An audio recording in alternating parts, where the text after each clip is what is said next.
മനുഷ്യൻ സഹായിച്ചാൽ അതിനെല്ലാം കണക്കുണ്ട്. പക്ഷെ ദൈവം സഹായിച്ചാൽ അതിന് അളവുകളില്ല, കണക്കുകളില്ല.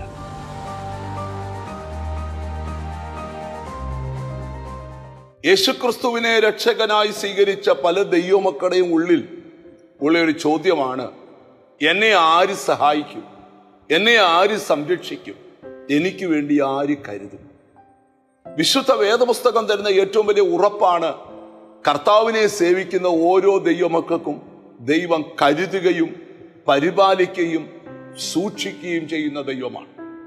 ആരുമില്ലെന്നുള്ള ചിന്ത വേണ്ട, ആര് സഹായിക്കുമെന്നുള്ള ചിന്ത വേണ്ട. സഹായം മുഴുവൻ ദൈവത്തിൽ നിന്ന് തന്നെയാണ് വരുന്നത്. 124 സങ്കീർത്തനത്തിന്റെ 8-ാമത്തെ വാക്യം, നമ്മുടെ സഹായം ആകാശത്തെയും ഭൂമിയെയും ഉണ്ടാക്കിയ യഹോവയുടെ നാമത്തിൽ ഇരിക്കുന്നു.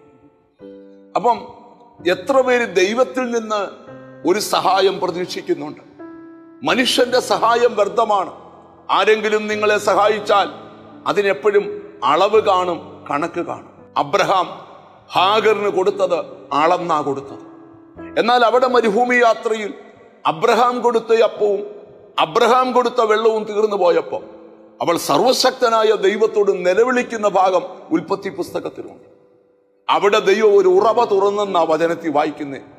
അത് അളക്കാതെ പ്രാപിക്കാൻ പറ്റുന്ന ഉറവ. ഇഷ്ടം പോലെ കുടിക്കാം, ഇഷ്ടം പോലെ കുളിക്കാം, ഇഷ്ടം പോലെ നീന്തി തുടിക്കാം. അതിന് മാത്രം വലിയ ഉറവ ദൈവം തുറന്നു കൊടുത്തു. ഞാൻ ഈ വചനത്തിന് മുമ്പിൽ നിർത്തിക്കൊണ്ടൊരു സന്ദേശം പറയാം. മനുഷ്യൻ സഹായിച്ചാൽ അതിനെല്ലാം കണക്കുണ്ട്.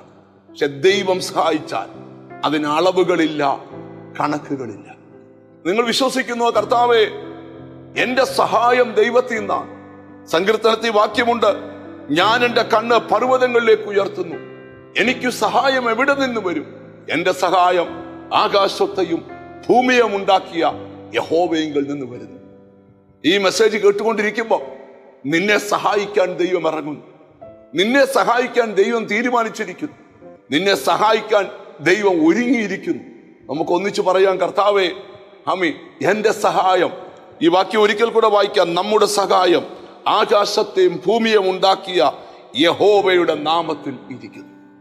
നമുക്കൊന്നിച്ചു പറയാം, കർത്താവേ അവിടുന്നുള്ള ആ സഹായം എനിക്ക് ലഭിക്കണമേ എന്ന് നമുക്ക് പ്രാർത്ഥിക്കാം. കാരുണ്യവാനായ ദൈവമേ, സ്വർഗസ്ഥ പിതാവേ, എന്നോട് ചേർന്ന് പ്രാർത്ഥിക്കുന്ന മക്കൾക്ക് വേണ്ടി പ്രാർത്ഥിക്കാം.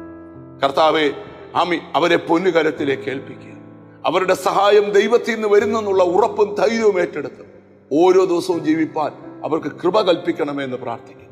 എന്നോട് ചേർന്ന് പ്രാർത്ഥിക്കുന്ന മക്കളെ നിന്റെ നാമം ചൊല്ലി പിതാവിന്റെയും പുത്രന്റെയും പരിശുദ്ധാത്മാവിന്റെ നാമത്തിൽ അനുഗ്രഹിച്ച് പ്രാർത്ഥിക്കുന്നു. അവർ അനുഗ്രഹിക്കപ്പെടട്ടെ, യേശു ക്രിസ്തുവിൻ നാമത്തിൽ തന്നെ. ആമേൻ.